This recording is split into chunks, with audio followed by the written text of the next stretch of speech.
No contact rule. No contact rule क्या है? No contact rule को कैसे यूज करें? क्या ब्रेकअप के बाद हम नो कांटेक्ट रूल को यूज कर सकते हैं? सो हे गाइस, मैं हूं श्रावण और आज के इस वीडियो में इसी सारे सवालों के जवाब मैं देने वाला हूं। गाइस, सबसे पहले ये समझते हैं कि आखिर नो कांटेक्ट रूल क्या है। नो कांटेक्ट रूल का सही मतलब क्या है। YouTube पे काफ़ी अलग अलग तरीके के वीडियोस है, जिसमें किसी वीडियो में अलग मतलब बताया जाता है और किसी वीडियो में अलग मतलब बताया जाता है। आखिर नो कांटेक्ट रूल का सही मतलब क्या है? गाइस, नो कांटेक्ट रूल मतलब आप उस इंसान से बिल्कुल भी कांटेक्ट नहीं रखते हो, ना किसी फिजिकल वे में या फिर किसी डिजिटल वे में।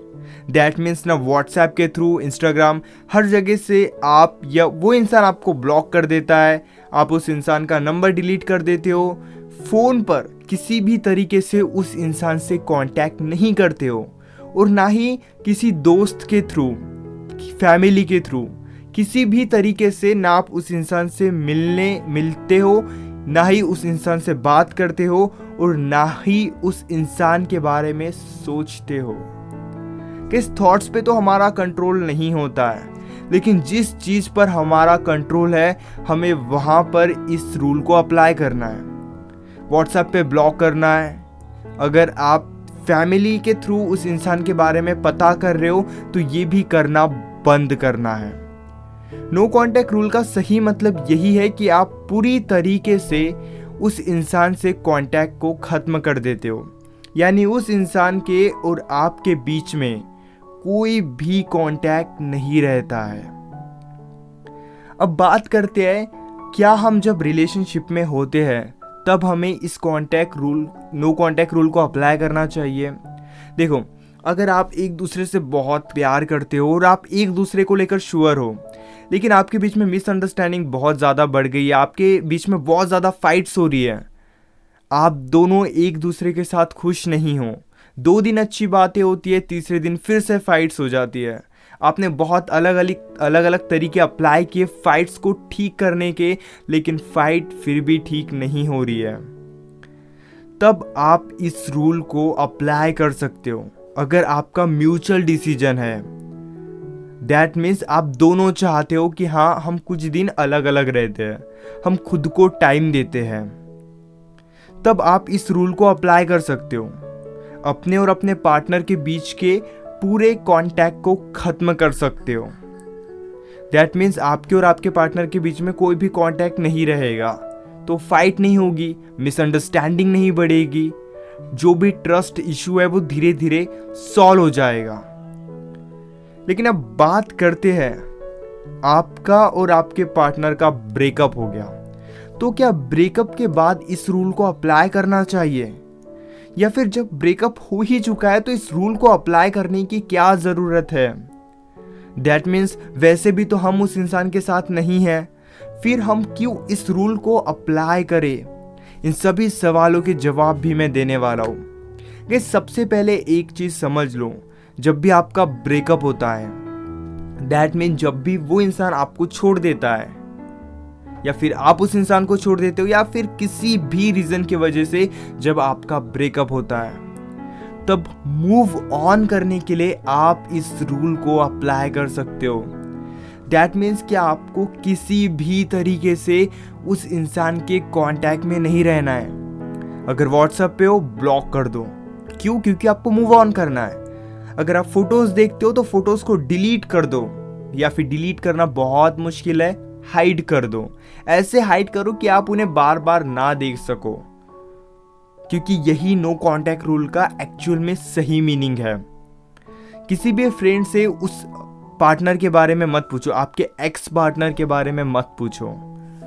अब बात करते हैं कि नो कांटेक्ट रूल को हम कितने दिनों तक अप्लाई कर सकते हैं।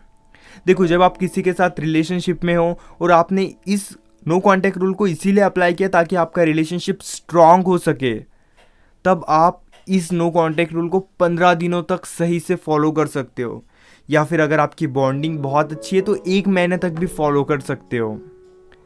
और ब्रेकअप के बाद आप इस रूल को जितना ज़्यादा फॉलो कर सकते हो करो, जितने ज़्यादा दिनों तक अप्लाई कर सकते हो करो, क्योंकि मूव ऑन करने के लिए that's the best way.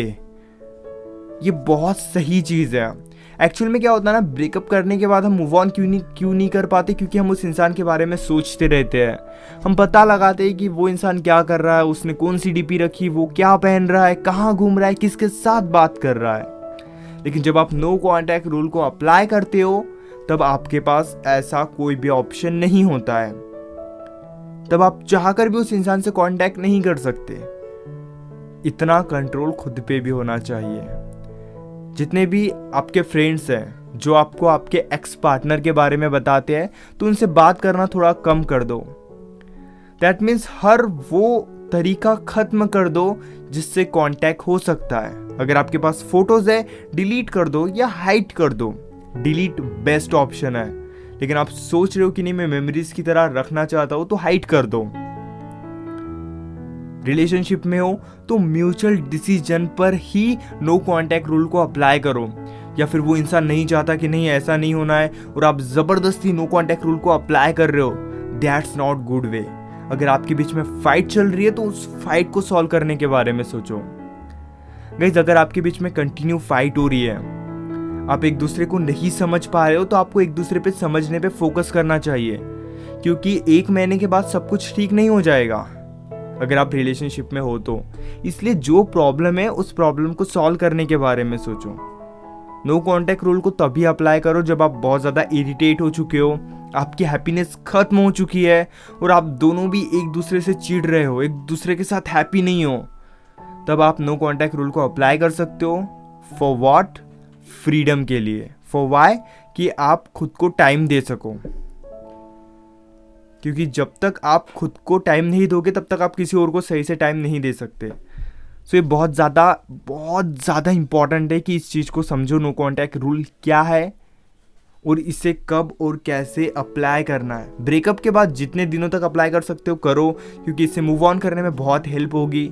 Relationship में हो तो कुछ दिनों के लिए करो, ताकि आप खुद को सेपरेटली टाइम दे सको और खुद को ग्रो कर सको। होप गाइज यू अंडरस्टैंड मैं क्या बताना चाहता हूँ। अगर आप मुझसे कॉल पर डायरेक्टली बात करना चाहते हो, आप चाहते हो कि मैं आपको 1-on-1 गाइड करूँ, अगर आपकी रिलेशनशिप में प्रॉब्लम है, आप सॉल्व करना चाहते हो, अगर आप मूव ऑन करना चाहते हो, तो आप मुझे इंस्टाग्राम पर मैसेज कर सकते हो। इंस्टाग्राम की लिंक डिस्क्रिप्शन में है। हम वहाँ से डायरेक्टली कॉल पर बात कर सकते हैं 1-to-1। इस वीडियो को यहाँ तक देखने के लिए आपका दिल से शुक्रिया।